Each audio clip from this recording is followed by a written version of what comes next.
జార్ఖండ్లో జరిగిన ఎన్కౌంటర్లో Maoist top leader Prayag Manjhi మృతి చెందాడు. అతని తలపై ₹1 రివార్డు ఉంది. బొకారో జిల్లా లాల్ పానియా ప్రాంతంలోని లుగు పర్వత ప్రాంత పాదాల దగ్గర జరిగినటువంటి ఎన్కౌంటర్లో చనిపోయాడు. అతనిపై జాతీయ దర్యాప్తు సంస్థ ఇప్పటికే ₹1 రివార్డు ప్రకటించింది. ఆయనకు వివేక్, ఫుచనా, నాగమాంఘీ, కరణ్, లెతరా అని మారుపేర్లు ఉన్నాయి. కేంద్ర కమిటీ సభ్యుడైన ప్రయాగ్ మాంఘీ ముఖ్యంగా ప్రశాంత్ హిల్స్ కేంద్రంగా తన కార్యకలాపాలను నిర్వహించేవాడు. ధనాబాద్ జిల్లా తుండి పోలీస్ స్టేషన్ పరిధిలోని దల్బుదా మాంఘీలో పుట్టాడు. జార్ఖండ్, బీహార్, ఛత్తీస్గఢ్, ఒడిశాలో దాదాపు 100 దాడుల్లో అతడి హస్తం ఉంది. ఒక్క గిరిది జిల్లాలోనే ఆయనపై 50 కేసులు ఉన్నాయి. జార్ఖండ్లో అత్యధిక రివార్డు ఉన్న రెండో మావోయిస్టుగా ఉన్నాడు ఇతను. మాంఘీ కాకుండా మరో 4 పైన ₹1 రివార్డులు ఉన్నాయి. ప్రయాగ్ మాంఘీ అలాగే పరస్నాథ్ ప్రాంతంలోకి ప్రవేశించినట్లుగా సమాచారం అందడంతో పోలీసులు అప్రమత్తమయ్యారు. కొన్నాళ్ల క్రితం అతడిని గుర్తించారు. సోమవారం తెల్లవారుజామున సిఆర్పీఎఫ్, రాష్ట్ర పోలీసులు కూంబింగ్ ఆపరేషన్ చేపట్టారు.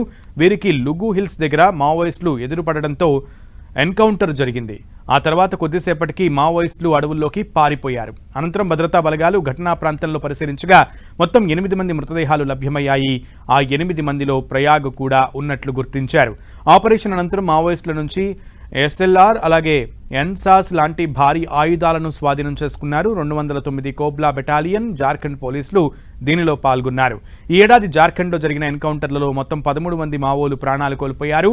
2025 చివరికి రాష్ట్రాన్ని మావో రహిత రాష్ట్రంగా చేయాలని ప్రభుత్వం లక్ష్యంగా పెట్టుకుంది. అందులో భాగంగా 244 మంది మావోయిస్టులను రాష్ట్రంలో అరెస్టు చేశారు.